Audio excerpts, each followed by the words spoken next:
দর্শক, বন্যার খবর জানাতে কুড়িগ্রাম থেকে যুক্ত হচ্ছেন সহকর্মী রাশেদুল ইসলাম রাশেদ। রাশেদ, বন্যা পরবর্তী নদী ভাঙন এবং সার্বিক বন্যা পরিস্থিতি সম্পর্কে জানাবেন আমাদের। জি, আপনি যেমনটি বলছিলেন কুড়িগ্রামে আসলে সার্বিক বন্যা পরিস্থিতির কথা।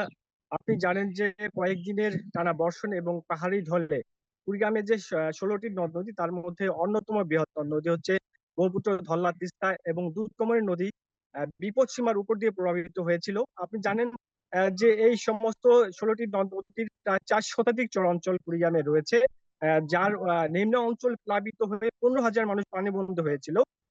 আপনি জানেন যে কুড়িগ্রামের যে এই প্রেক্ষাপটে নিম্ন অঞ্চলের যে সমস্ত পানিবন্দী মানুষ এখন পানি কমার সাথে সাথে তাদের কিন্তু দুর্ভোগের মাত্রা বেড়ে যাচ্ছে। বিশেষ করে আমি যে অঞ্চলের কথাটা এখন দেখাবো সেটা হচ্ছে এটি কুড়িগ্রাম পৌর শহরের একটি এলাকা, এটি করিমের খামার নামের এলাকা।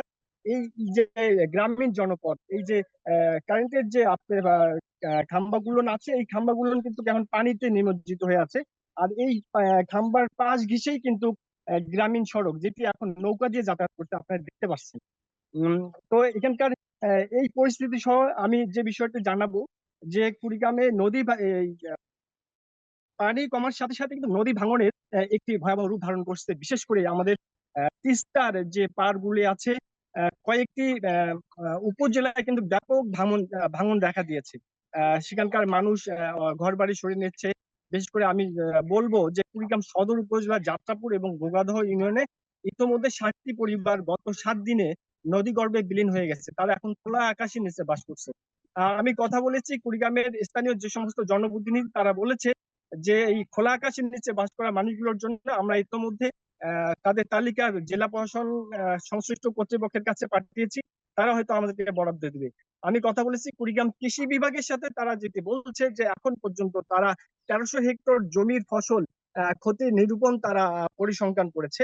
তারা বলেছে যে পানি 2-1 দিনের মধ্যে কমলেই ক্ষতির আসলে চিহ্নগুলো স্পষ্ট হবে। আমি কথা বলেছি কুড়িগ্রাম জেলা প্রশাসক মহোদয়ের সাথে, তিনি বলেছেন যে এই প্রেক্ষাপটে তিনি 12 লাখ টাকা, 12.5 লাখ টাকা এবং সেই সাথে 251 মেট্রিক টন চাউল তিনি প্রস্তুত করে রেখেছেন। যদি এই আগামীতে যদিও বা আসলে আবহাওয়া অধিদপ্তর যেটি বলছেন যে আবারও বন্যার একটি পূর্বাভাস তারা দিয়েছেন, সেই প্রেক্ষাপটে জেলা প্রশাসন কর্তৃপক্ষ এখন পর্যন্ত 12 লাখ 12.5 লাখ টাকা এবং সেই সাথে 251 মেট্রিক টন চাউল তারা প্রস্তুত রেখেছেন পরিস্থিতি মোকাবেলার জন্য। এই ছিল আমার কাছে কুড়িগ্রামের সার্বিক বন্যা পরিস্থিতি। রাশেদ, আপনাকে ধন্যবাদ।